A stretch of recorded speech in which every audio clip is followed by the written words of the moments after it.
There was me, that is Alex, and my three droogs, that is Pete, Georgie, and Dim. And we sat in the Korova milk bar trying to make up our razoo docs what to do with the evening. The Korova milk bar sold Milk Plus, which is what we were drinking. This would sharpen you up and make you ready for a bit of the old ultra-violence. Assalamualaikum warahmatullahi wabarakatuh. Nama saya Ramadan Galang Ibisono, jurusan Psikologi Islam kelas D, NIM saya 135. Di sini saya akan mereview sebuah film yang diadaptasi dari novel yang ditulis oleh Anthony Burgess yang berjudulkan A Clockwork Orange yang diterbitkan oleh William Hillman di London. Jadi buku ini itu berkisaran 192 halaman lebih dan menggunakan bahasa dari penulis tersendiri. Jadi film ini menceritakan tentang remaja berusia 15 tahun yang bernama Alex. Dia adalah kriminal clustery dan juga pecinta musik karya Beethoven. Alex ini memimpin sebuah geng yang bernama The Droogs yang berisikan teman-temannya yaitu Tim, George, dan Pete, yang dimana mereka melakukan aktivitas kejahatannya mereka itu di malam hari. Mereka melakukan seperti kebut-kebutan di jalan, terus mengejar gelandangan tanpa alasan, dan juga melakukan perampokan dan kekerasan yang lain-lainnya.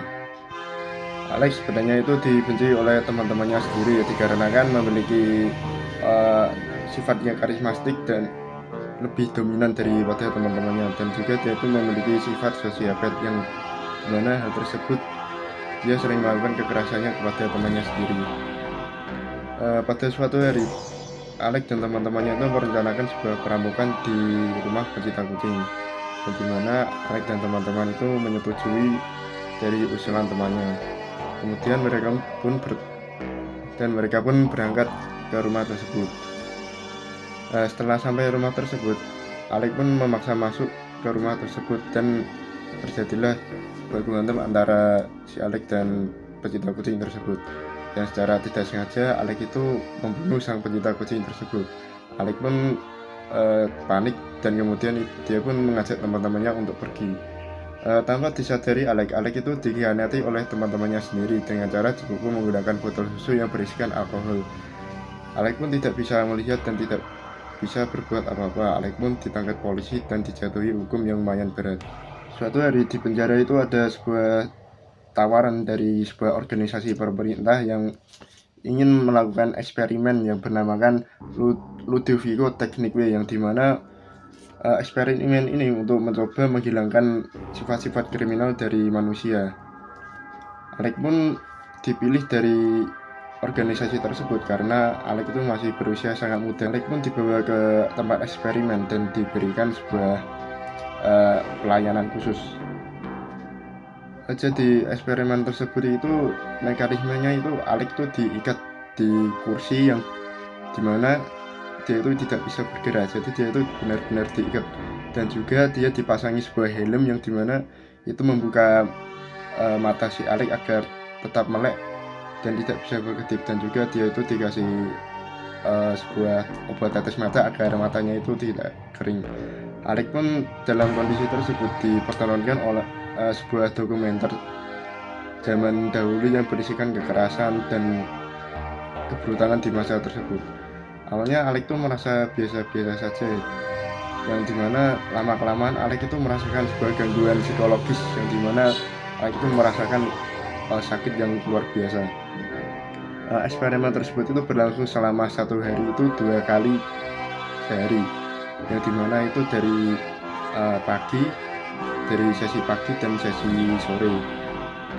Eksperimen tersebut pun terus berlangsung sampai dimana tanpa diketahui si penguji bahwa dalam video tersebut itu memiliki background dengan musik kesukaannya si Alex, yaitu Beethoven. Dan kemudian si Alex pun berteriak dan memohon untuk dilepaskan, tetapi si peneliti tersebut atau eksperimen tersebut menghiraukan permohonan si Alex. Ya, yang kemudian si Alex pun sudah dinyatakan sembuh, kemudian diuji kembali di sebuah acara yang dimana itu dikunjungi oleh beberapa orang pemerintah dan juga eksekutif. Alec pun diuji dengan cara dihajar, dipukul, dan dianiaya. Alec pun sebenarnya ingin membalas, tapi ketika ia ingin melayangkan pukulannya, dia itu merasakan mual yang sangat luar biasa. Dan juga saat dia melihat sebuah kekerasan, dia itu juga merasakan mual yang luar biasa. Di ujian terakhir, dia itu dipertontonkan sebuah wanita yang bertelanjang dada, yang dimana Alec pun langsung merasa mual dikarenakan ya psikologisnya terganggu karena eksperimen tersebut. Alec pun dinyatakan sembuh oleh organisasi tersebut dan dipulangkan secara cepat karena masa hukumannya itu sudah dikurangi ya, karena dia itu sukarela ikut eksperimen tersebut. Ketika Alec pulang, dia tidak tahu bahwa orang tuanya itu sudah mengadopsi anak yang lebih baik daripada dia. Alec pun merasa kesal. Sebenarnya dia itu pengen memukul anak tersebut, tapi ya tidak bisa karena dari sisi psikologis si Alex sendiri itu sudah terganggu dan ia merasakan mual yang luar biasa. Saat keluar rumah, saat jalan-jalan di sebuah taman, dia secara tidak sengaja itu bertemu dengan gelandangan yang pernah dia pukuli bersama teman-temannya. Gelandangan tersebut pun mengenali si Alex dan membawa si Alex itu ke sebuah terowongan yang sangat gelap yang berisikan beberapa teman gelandangan tersebut. Alex pun dikeroyok di terowongan tersebut, dan juga ada polisi yang melarai dari kericuan tersebut, yang dimana tanpa diketahui si Alex bahwa polisi tersebut itu adalah temannya sendiri, yaitu Tim dan Pete. Kemudian si Alex pun dibawa oleh teman-temannya tersebut di sebuah hutan dan disiksa dengan cara dicelupkan di air kotor dan dipukul secara membabi buta. Alex pun ditinggalkan di hutan tersebut, dan Alex pun ditemukan oleh seseorang yang tinggal tidak jauh dari sana, yang dimana yang menemukan si Alex tersebut itu adalah seseorang yang pernah dia rampok dan mengasusila istrinya di depan muka si pemilik rumah tersebut. Awalnya si pemilik rumah tersebut itu tidak menyadari bahwa si Alex yang merampok rumahnya, dikarenakan pada saat itu Alex itu masih menggunakan topeng. Alex pun masih diperlakukan baik dengan pemilik rumah tersebut dengan cara diberi makan, diberikan sebuah kawat mandi atau tempat tidur. Saat Alex mandi, dia tidak sengaja itu bernyanyi, yang dimana itu membagikan trauma si pemilik rumah tersebut, dan pemilik rumah tersebut itu menyadari bahwa si Alex lah yang merampok rumahnya pada waktu itu. Dan si pemilik rumah tersebut menelepon beberapa temannya dan mengetahui bahwa si Alex itu sudah dinyatakan sembuh dan tidak bisa melakukan kekerasan lagi, dan dimana Alex itu juga alergi dengan lagu Beethoven. Setelah mengetahui informasi tersebut, si pemilik tersebut memberi Alex sebuah minuman wine yang dimana dicampur dengan obat tidur. Alex pun disuruh minum minuman tersebut dan Alex pun tertidur pulas. Saat bangun-bangun, si Alex itu sudah ditempatkan di sebuah ruangan yang sangat kedap, ya, dimana itu berisikan sebuah speaker besar. Kemudian si pemilik rumah tersebut itu menyetel sebuah musik Beethoven yang membuat si Alex itu mengalami gangguan seperti mual-mual, sama badannya itu terasa seperti dipukul. Alex pun merasa mual dan dia itu memutuskan untuk jatuh di lantai 3. Dan ajaibnya si Alex itu tidak tewas, melainkan cuma cedera. Karena cedera tersebut, Alex itu sembuh dari terapi tersebut. Jadi dia itu kembali lagi menjadi Alex yang sebelumnya, yang dimana dia itu sering melakukan tindakan kekerasan. Untuk dalam gaya bahasa dalam novel ini, Anthony Burgess itu menggunakan bahasa Napzat, yang dimana bahasa tersebut itu ciptaan dari Anthony Burgess sendiri, yang dimana itu campuran dari slang remaja dan juga bahasa Jerman. Jadi saat kita mendengar si Alex dan teman-temannya bilang itu seperti logat-logat orang Jerman. Bahasa ini menurutku menurut saya pribadi itu lumayan sulit dimengerti, ya, dikarenakan lumayan asing.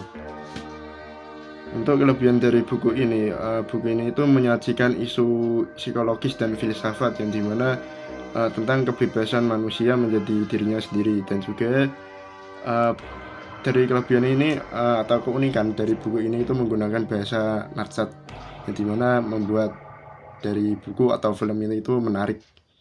Untuk kekurangannya itu juga di bahasa natsatnya, yang dimana itu sulit dimengerti untuk beberapa orang, dan juga beberapa kekerasan yang lumayan brutal yang dimana itu tidak bisa diterima semua orang.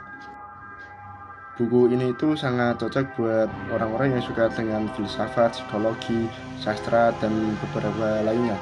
Dan juga beberapa orang yang tertarik pada pertanyaan moral tentang kebebasan manusia.